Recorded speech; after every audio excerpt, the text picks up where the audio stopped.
Alcatraz, a high-security prison built of concrete and steel on an island surrounded by the frigid waters of San Francisco Bay. This was extreme. No prison in the world that had the type of security that we had here. For almost 30 years, Alcatraz Federal Penitentiary was the country's toughest prison, a living hell for high-risk and high-profile troublemakers.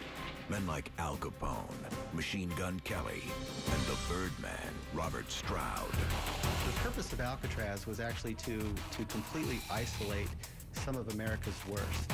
If you broke the rules or broke the law, you went to prison. If you broke the rules in prison, you came to Alcatraz. It's a prison where every inmate learns one thing. There is no way out.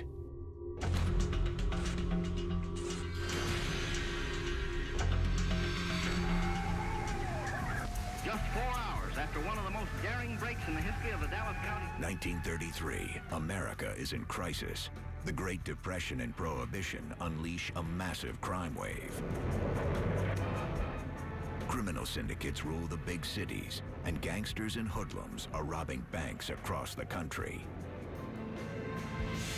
We should all be concerned with but one goal: the eradication of crime. FBI Chief J. Edgar Hoover petitions for a supermax prison. In 1934, the Justice Department takes control of Alcatraz Island, a former military prison sitting just over a mile from the city of San Francisco. The goal, create a high-profile facility for the worst of the worst, the toughest of the tough. It becomes a prison that revolutionizes confinement. It aims to punish rather than rehabilitate. Some will survive using their brains or their brawn. Some will fight back, unwilling to give in. Others will break under the strain, and some will make a desperate run for freedom.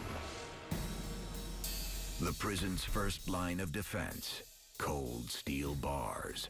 Since at least the 19th century, jails have used metal bars to hold criminals. But as long as there have been prison bars, there have been prisoners clever enough to break through them.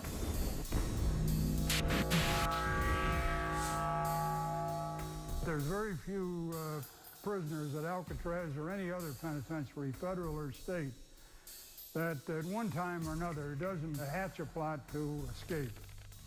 The U.S. Army first built the Alcatraz cell house as a military prison in 1909.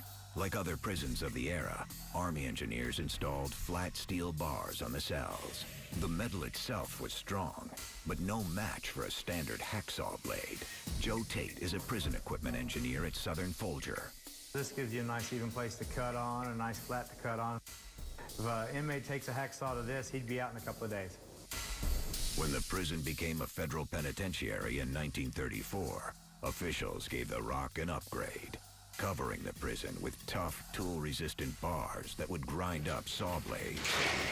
They've been heat treated, and what that causes is a carbon buildup in the steel that you can't use a hacksaw to cut this with. If an inmate tries to saw through this, all he does is spend his years and years just grinding away. Over the years, the tough convicts on Alcatraz try every way imaginable to break out. Most attempts failed. This is case-hardened steel, and it's pretty near impossible to saw through this.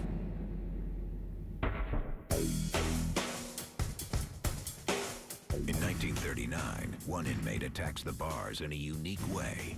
Convicted gangster Arthur Doc Barker, son of the infamous Ma Barker, is a murderer, kidnapper, and armed robber. He receives a life sentence on Alcatraz.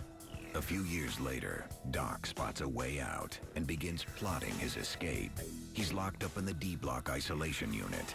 D-Block is one of 2 cell blocks federal authorities failed to upgrade with the tool-resistant bars. The reason they didn't upgrade the entire cell house to the tool-proof steel was simply a matter of economics.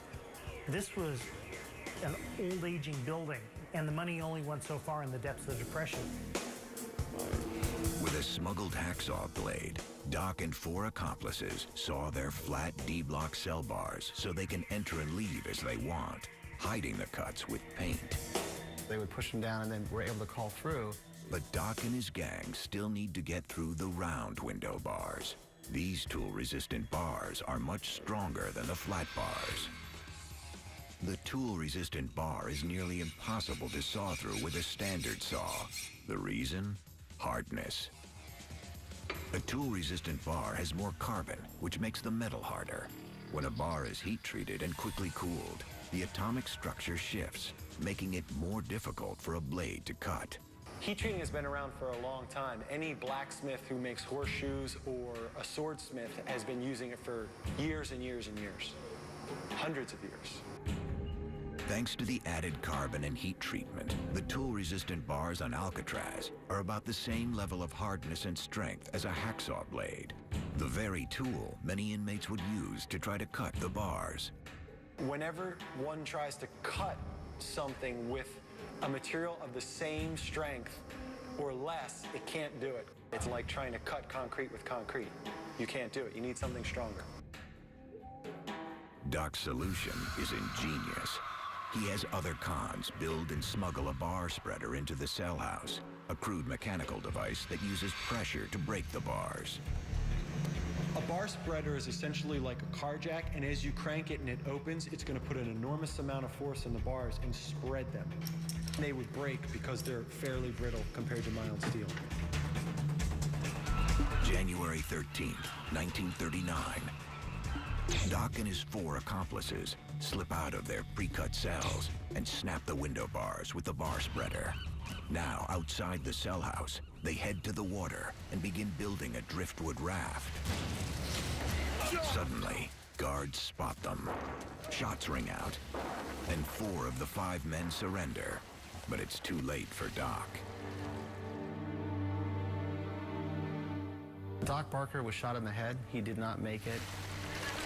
The escape attempt is a tragic failure, but Doc and his associates found a way through the maze of cell house bars. Nearly 24 years later, a determined inmate devises another clever way through the bars.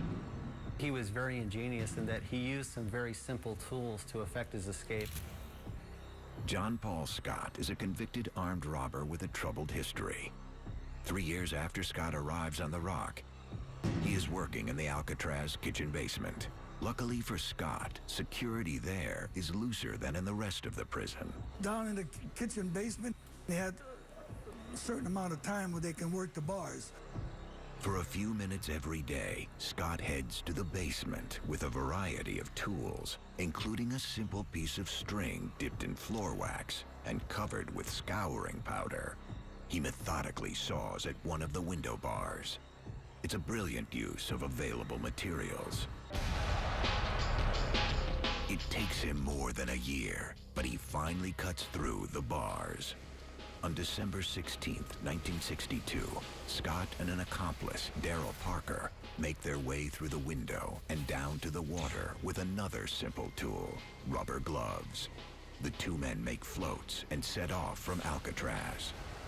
Parker doesn't get far, but Scott makes it to San Francisco, where he washes up on shore, half frozen. The cold got to him so badly that he felt like his legs were paralyzed.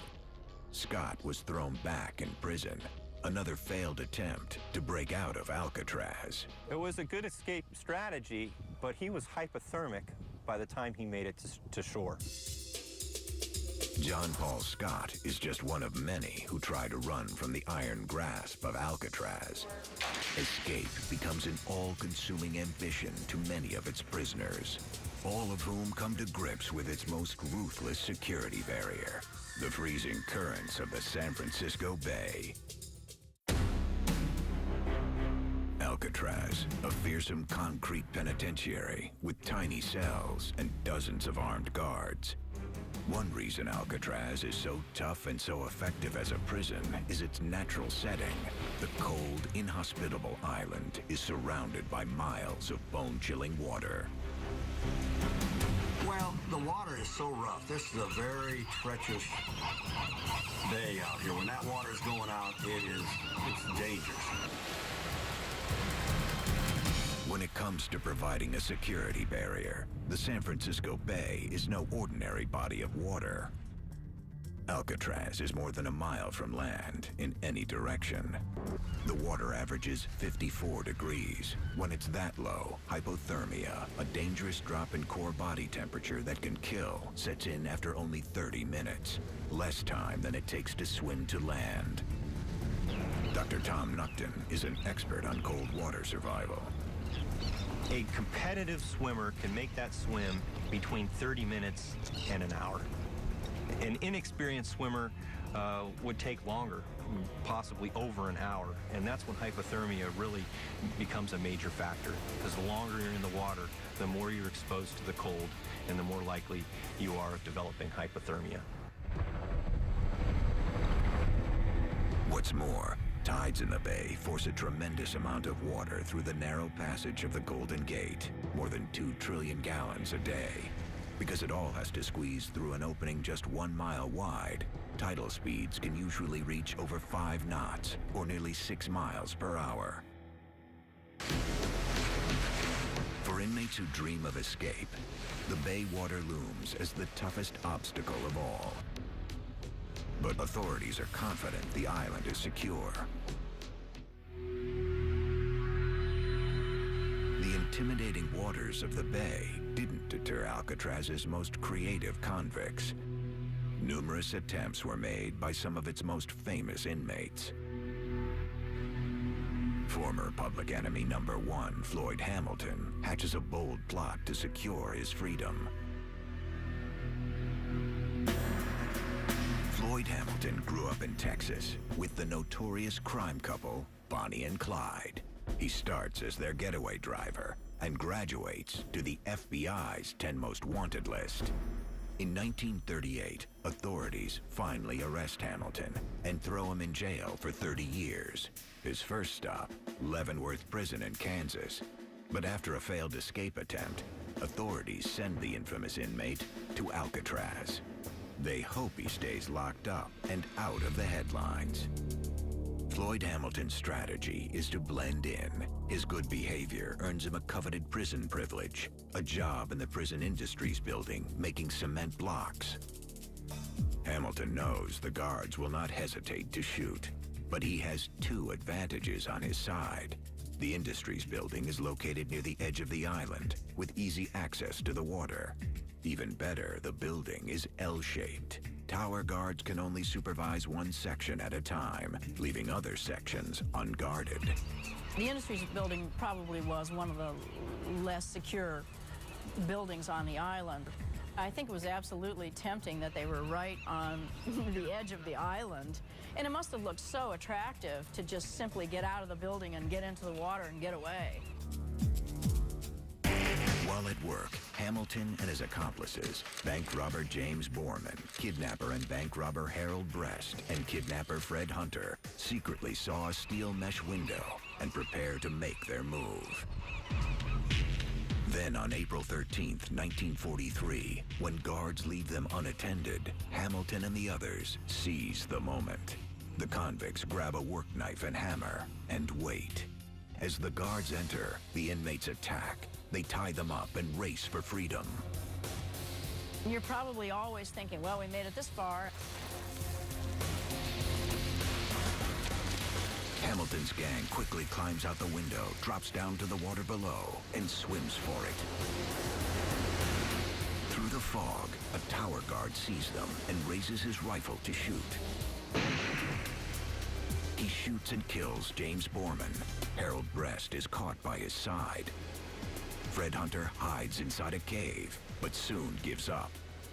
Unseen by the guards, Hamilton takes refuge in an island cave where he is trapped by the icy water and battering waves.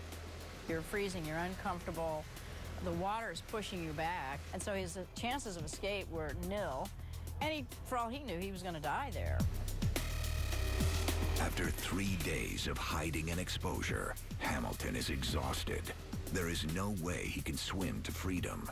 Instead, he crawls back up to the prison and gives up. I've talked to Floyd Hamilton, Clyde Johnson, the guys were in the water, and it's cold water. It was a fortress, you couldn't get out of here. There's no way, and even try that water.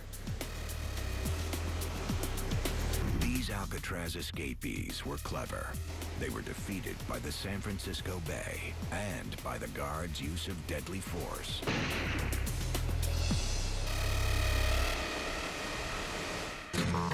One Alcatraz inmate, John Giles, uses his wits and devises a clever plan to overcome the deadly waterway by not swimming it at all. John Giles was a longtime felon with a history of armed robbery, murder, and prison escape. Arriving at Alcatraz in 1935, he begins scheming and dreaming, but to the guards, he behaves like a model inmate. John Giles was described as a very quiet, almost intellectual prisoner. He was very trusted and actually well-liked by the guards. Giles's good behavior earns him a job at the Alcatraz docks, sweeping up after new shipments of army laundry. The guards trust him and sometimes leave him unsupervised. For 10 years, he uses the privilege to his advantage to assemble the components of a military uniform. He probably did have a lot more freedom than the dock workers who were loading and unloading barges. And Giles put together an army uniform from military laundry that came over here, and he hid pieces of it, perhaps throughout the dock. On July 31st, 1945, a visiting army boat is about to embark, and Giles takes his chance. He puts on his assembled uniform and steps on board. He thinks he is going to San Francisco, and for a few moments, he can almost taste freedom. Instead, the army boat heads not for San Francisco, but for the isolated military dock on nearby Angel Island. While en route, the Alcatraz guards discover his absence. They chase him down, and when Giles's boat docks, guard Phil Bergen is there to greet him. When he came marching off, we were there with the handcuffs, and he just took one disgusted look at us and said, "I thought that GD tub was heading for San Francisco." The inmates started calling him Wrong Way Giles. Everybody kind of respected the attempt, even though they didn't like it, but they respected it. Alcatraz once again foils a carefully plotted escape plan. But is the prison truly escape-proof? The answer lies with the most famous escape attempt in Alcatraz history, Frank Morris and Clarence and John Anglin's Great Escape. When Morris and Anglin made their escape, it broke the myth that Alcatraz is escape-proof, because after all, they're gone.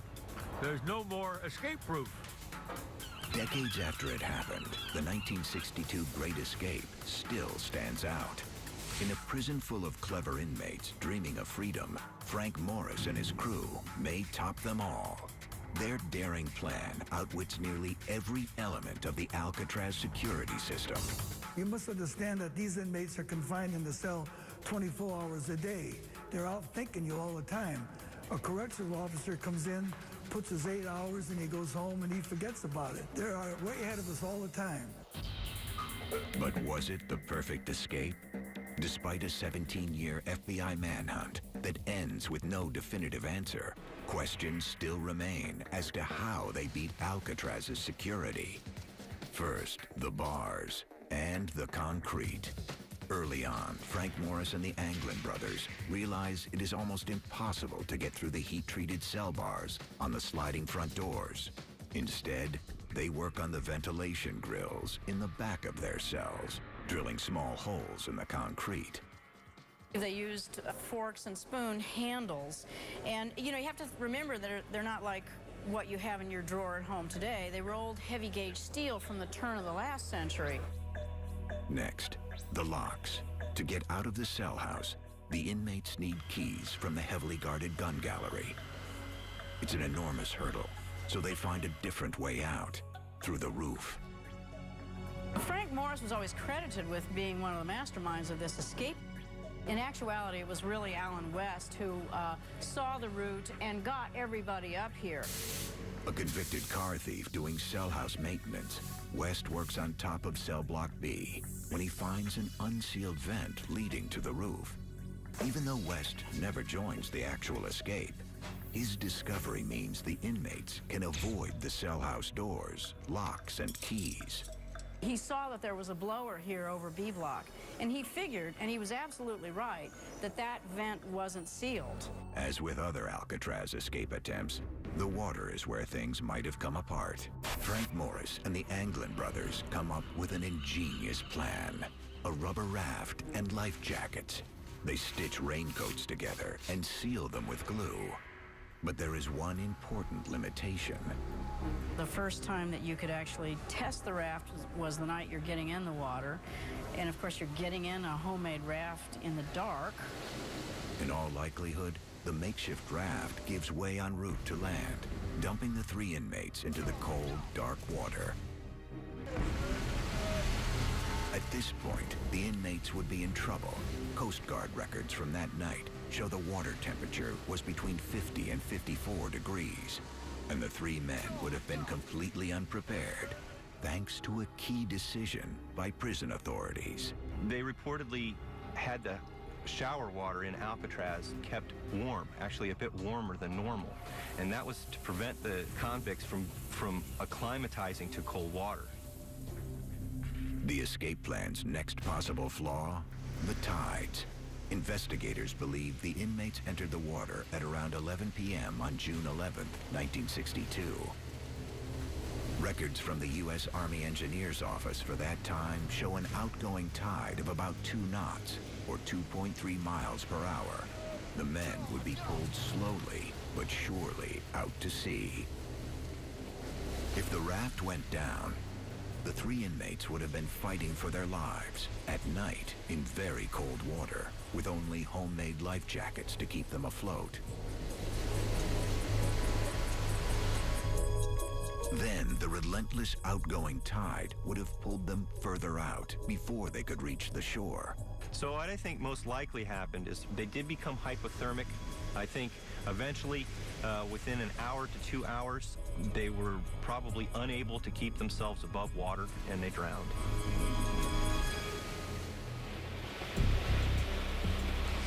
Some argue that the inmates could have survived the swim, and over the years, many people, from young to old, try to swim from Alcatraz to shore, and succeed. Most are experienced swimmers who grease up for insulation or wear wetsuits, and they have one more advantage the inmates never had. Most competitive events are done at slack tide, so that the athletes don't have to deal with the current.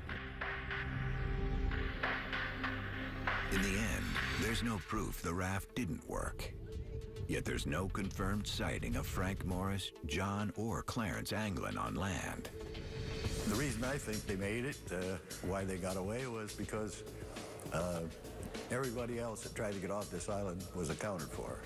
Those 3 guys are still unaccounted for today. So that makes me think they got away.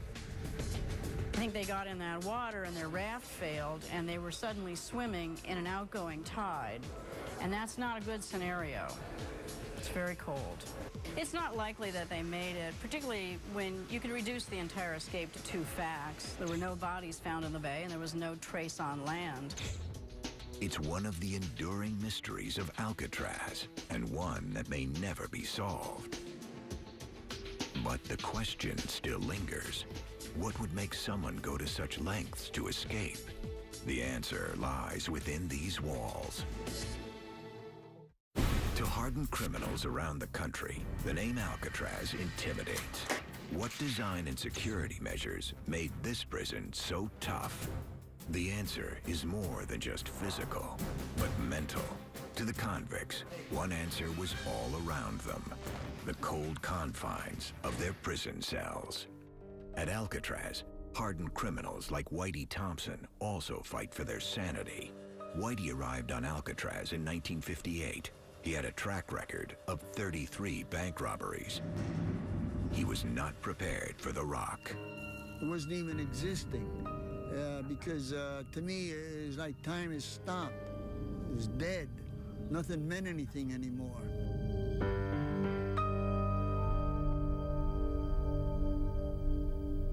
During his days of crime, Darwin Kuhn was a reckless young man. He robs 5 banks in the Midwest and escapes from the Nevada State Penitentiary. But at Alcatraz, isolation and boredom wear Coon down.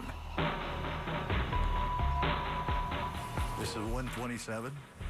This is where I spent 4 years of my life. It just starts to squeeze you, starts to close in on you. And I guess it's from the fact that you're in such a small area and not allowed to go any further. You lose the sense of reality, and you wonder whether you're part of the real world.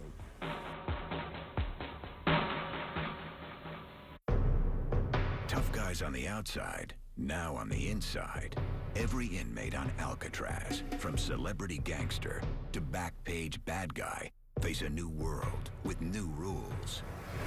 The challenge? Adapt, conform, and survive.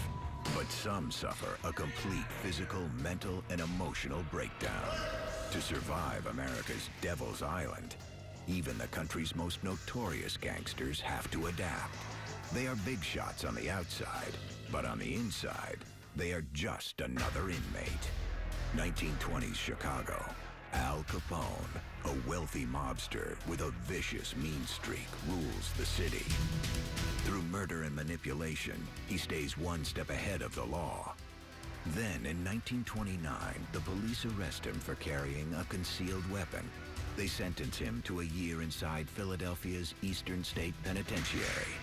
With no opposition from the warden, Capone transforms his primitive cell into a luxury suite, complete with rugs, elegant furniture, and a state-of-the-art radio. Following his sentence, Capone is free for a year and a half, then convicted for evading over $200,000 in taxes. This time, authorities sentence him to 11 years in prison. First, it is 2 years in Atlanta. Then authorities decide to separate, isolate, and control the infamous gangster. His new destination? Alcatraz. He was completely cut off, completely isolated from his other crime leaders that he had worked with. Alcatraz is designed to break its inmates, even street thugs like Al Capone. The key factors: a mind-numbing routine, a strict disciplinarian warden, and numerous guards steeled against corruption. Their objective is punishment, not rehabilitation. In a prison where every con is treated the same, Capone's formerly glamorous reputation and wealth make him a target for constant threats and attack.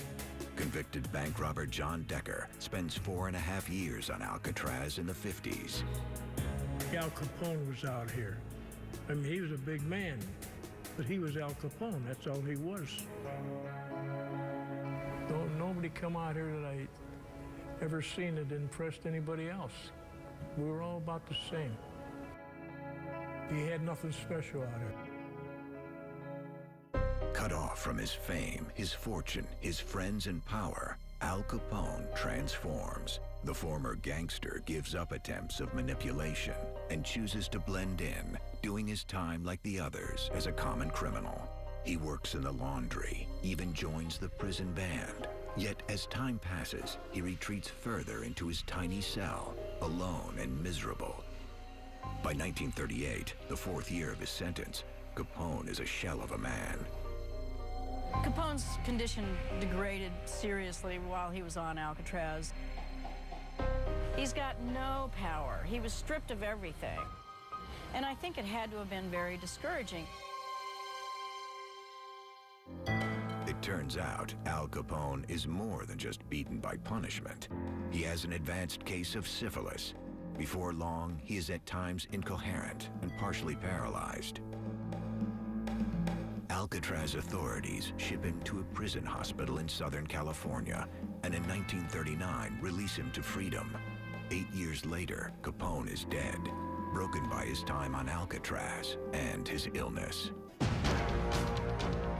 The demoralizing environment has harsh effects on most of the inmates at Alcatraz, even the infamous George Machine Gun Kelly. During the 1930s, his wild crime spree captures the nation's attention until federal agents capture him. he ends up on Alcatraz with a life sentence. Inside his tiny cell, he relives his glory days with endless stories. His cell neighbor, convicted bank robber and multiple prison escapee, Willie Radke. Now, I slept here, 240, Kelly slept here. This is 230, this is his old cell. Like I say, George had a sense of humor. He was always talking about these blondes and Cadillac cars. That was a big story about him. He was a storyteller. He'd say, did I tell you the time I was down in New Orleans, I had a new Cadillac car and a blonde? I said, yes, you did, George. Well, let me tell you about it. He's going to get out. He's going to go down to California, that blonde in a Cadillac car. That's all he ever dreamt about. Despite the big stories, Machine Gun Kelly is losing hope. During his 17 miserable years on Alcatraz, the infamous mobster comes to feel deep remorse for his crimes and eventually despair. The Rock beats him down and leaves him a common criminal.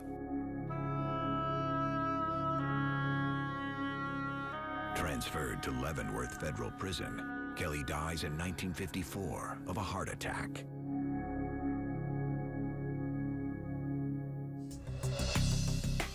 The cold confines of Alcatraz are secured by state-of-the-art metal bars and surrounded by the deadly currents of the San Francisco Bay. This island supermax, however, has even more horrors in store for those serving a sentence inside its concrete walls. Convicts who break the rules while at Alcatraz are put in solitary, the notorious D Block, where inmates who have already lost their freedom try to hold on to their grip on reality. Alcatraz has many levels of hell. The top tiers of its D Block is one of them, containing long-term isolation cells for convicts. These inmates are confined to their cells with only one visit to the rec yard per week.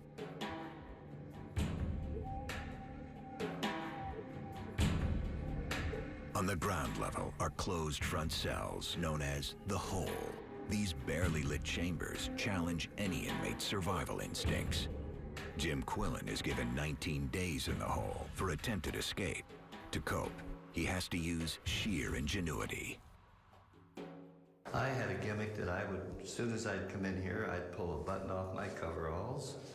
I would flip it, shut my eyes, turn around in circles, then get down on my hands and knees and see if I could find the button.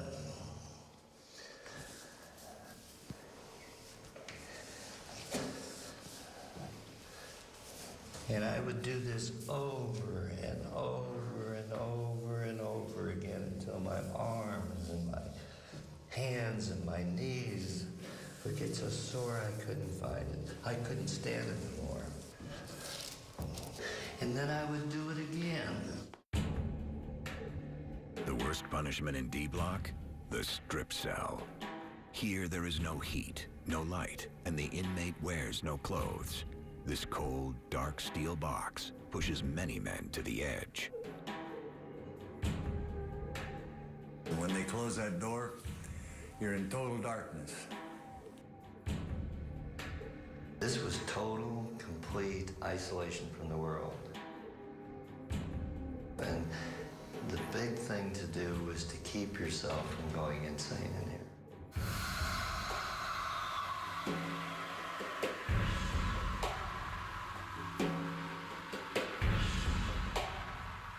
To make it through the days of deprivation, prisoners here need mental toughness. Darwin Kuhn is dealt 29 days in the Hole for carrying a homemade knife called a shiv.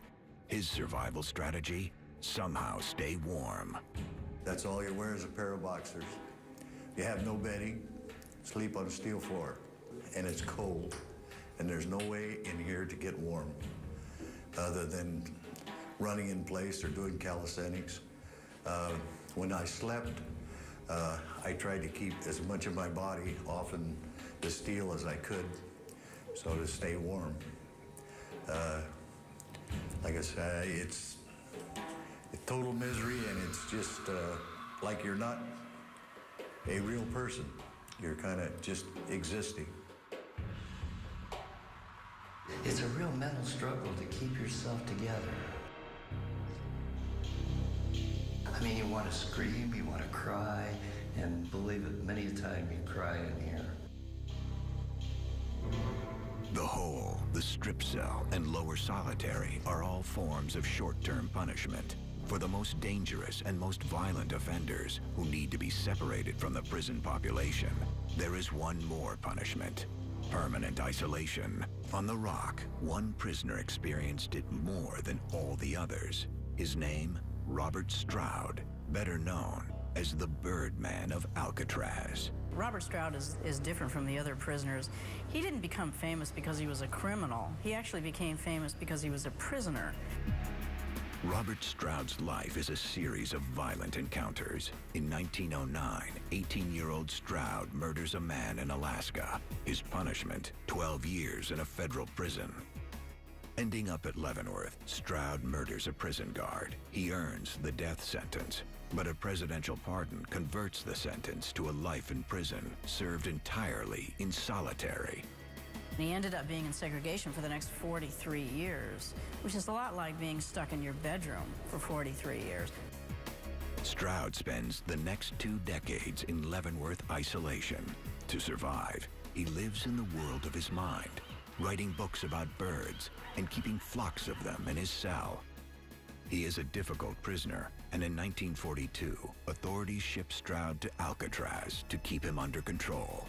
The Birdman was dangerous, there's no question about it. He had already murdered 2 people. For Robert Stroud, isolation on Alcatraz is a completely different world. The warden put Stroud in permanent deep lockdown in the 2nd floor prison hospital. No birds and no way to cause trouble. He is almost entirely cut off from human interaction, except for visits from the guards. This is Robert Stroud's cell. I used to play checkers with him to these bars from 12 midnight to 8 in the morning. The door was kept closed except to feed him 3 times a day. Other than that, he could not talk to anybody. Stroud stays in Alcatraz isolation for 17 long years. He immerses himself in books on language and law. But as the years pass, the troubled convict's mind begins to deteriorate. He would shave his face, he would shave his head, then he would shave his whole body. So the shaving of his body, I'm guessing that it was a way for him to control the overwhelming anxiety and maintain his mental stability. For nearly 2 decades, Robert Stroud is a cell house ghost, a legend the other inmates hardly talk about and rarely see. Surviving Alcatraz for most prisoners, whether in a cell in D Block or in isolation, challenges their physical and mental prowess. Some come apart and finally snap. Let me out of here! Alcatraz, a supermax prison that keeps its inmates locked up physically and emotionally.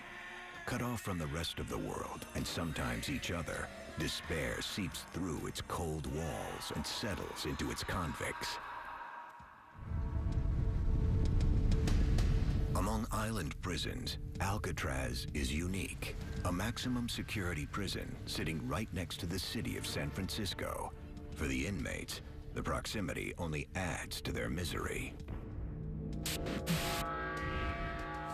I also remember the Golden Gate Bridge out there.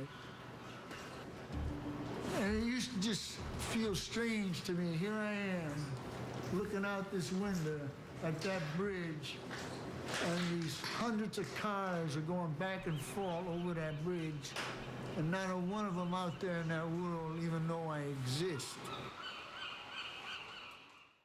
While imprisoned at Alcatraz, notorious bank robber Henry Young is also tormented by the confines of the island prison. In 1939, Young, Rufus McCain, and 3 other inmates are caught during an escape attempt. they are punished with more than a year of isolation. Young blames McCain for the failed escape. Alone and bitter and mentally fractured, Young becomes more and more enraged. He focuses on plotting his revenge. After 2 years in isolation, the warden releases Henry Young back to his normal cell. Young gets a job in the Model Industries building.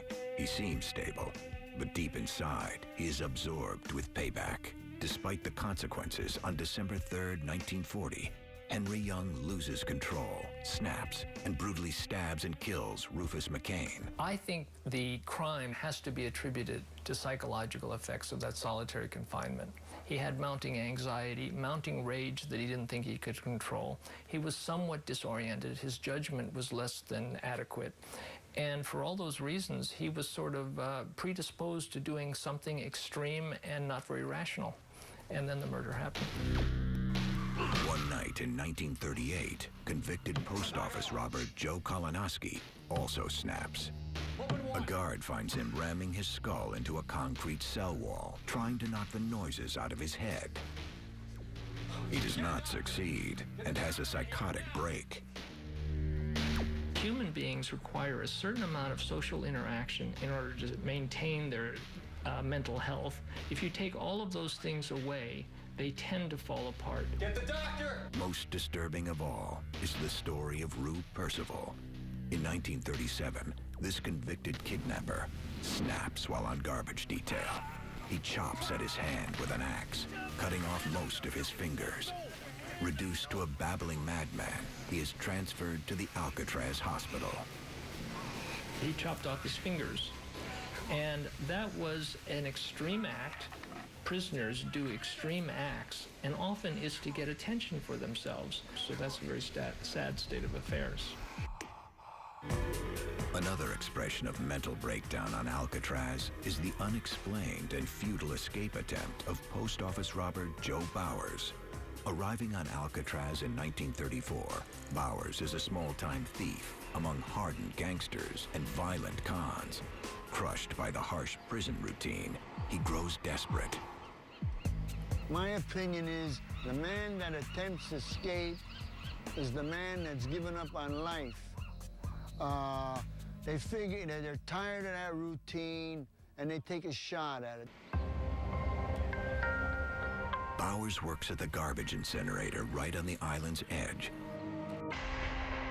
The temptation is too strong, and on April 27, 1936, Bowers starts over the wire fence. A guard yells for him to stop, then fires 3 shots. Bowers falls 75 feet to his death. He never has a chance. There were quite a few people that witnessed that and were pretty horrified. But some of the prisoners thought it was murder and others thought it was suicide. It is likely Joe Bowers knew he would be shot trying to escape, but he also knew he could not bear life on Alcatraz.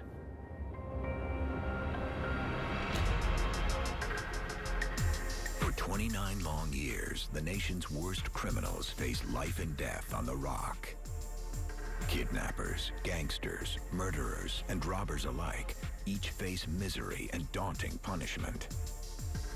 Thanks to its notorious inmates and perilous escape attempts, the Alcatraz legend lives on.